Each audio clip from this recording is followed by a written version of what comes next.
ನನ್ನ ಕತೆ ಸಮುದ್ರ ಸೇರ್ಕೋತು. ನಿನ್ ಮುಂದೆ ನಿಂತು ಈ ಮಾತು ಹೇಳೋಷ್ಟು ಧೈರ್ಯ ಇಲ್ಲ ನನಗೆ. ನನ್ಗೊಂಚೂರು ಬೇಜಾರಿಲ್ಲ.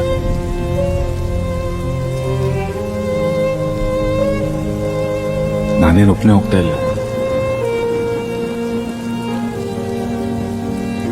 ನಿಮ್ಮ ಮನಸ್ಸಿನ ಸಣ್ಣ ಪುಟ್ಟ ಪೀಸ್ಗಳನ್ನ ನನ್ನ ಜೊತೆ ತಗೊಂಡು ಹೋಗ್ತಾ ಇದ್ದೀನಿ.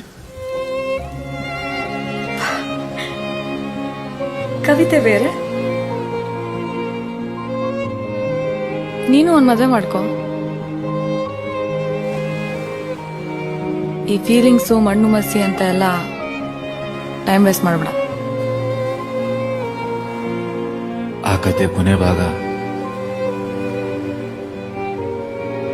ನಿಮ್ಮೆಲ್ಲರಿಗೂ ಬಿಟ್ಟು ಹೋಗ್ತಾ ಇದ್ದೀನಿ.